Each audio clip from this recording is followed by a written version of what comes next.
This is usually called windmill, split time crossing above your head.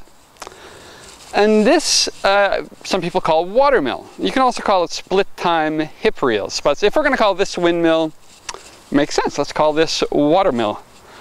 I've been noticing that a lot of people know windmill, but actually aren't very comfortable in watermill. So we'll just talk about how to make sure you can do watermill in both directions. Prerequisite, two things. Let's say hip reels. You definitely need to be able to do hip reels in each direction. And probably you want to be able to do windmill in both directions. So if you can't do those, go back, learn them, and then come back here. Cool. And then we're going to talk about a few ways to understand watermill and a few ways to get into it. One way is to realize that windmill and watermill are a bit arbitrary distinctions. Really, it's just milling. The poi are crossing front to back, they're going split time, same direction. And you can do that through a huge range of motion from way above your head, out to the sides, right down to your hips. So that's a whole range of motion, and it's basically the same pattern. So one way you can learn this is, once you can do it up here in windmill, learn to slowly open your arms, open, down, down, down. That'll take days, so it won't be easy, until you can do it all the way down here. And then you can even do things like one arm at a time. We'll talk about that in another video. That's one way to really come to understand watermill. Another way to understand watermill is that it's a variation on hip reels. So these are same time hip reels. And notice that they're both in front and both behind at the top of the circles. Top, in front, behind.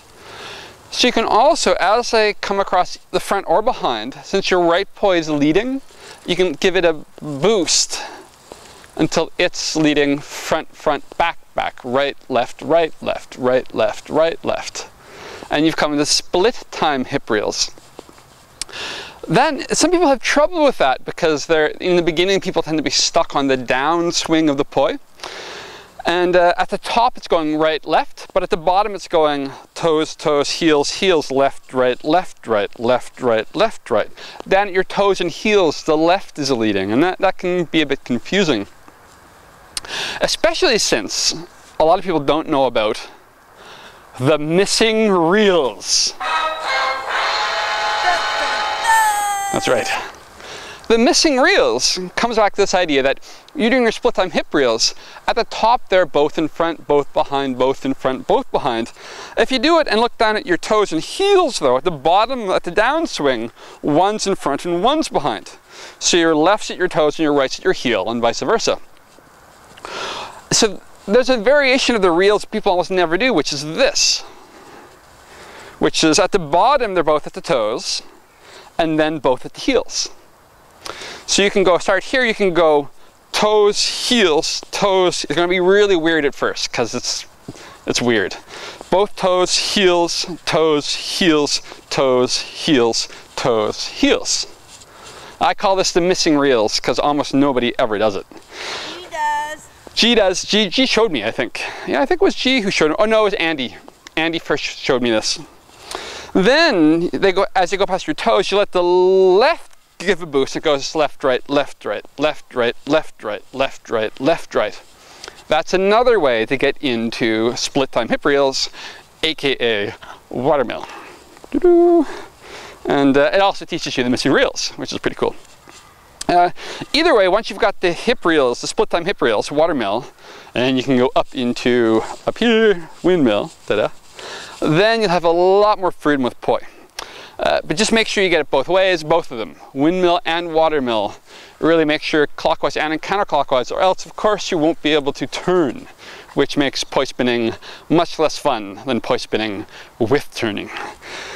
And I think that's the most important stuff. So grab your poi, play with that. Take all the different approaches, because each of those approaches teaches you something different. The only other thing is, of course, each hand needs to be able to do this at your hip, needs to be able to pass through that give me 5 around behind position spinning outwards and inwards. If you're missing that, a lot of this will be awkward. So just make sure you can both ways. Don't go this way with your hand, scoop inwards with your thumb. In both directions, both hands. When you got all of that, it should start to flow. And don't expect it all in one day. It might take a few practice sessions. And if you need me, I'll be here generating electricity with the water.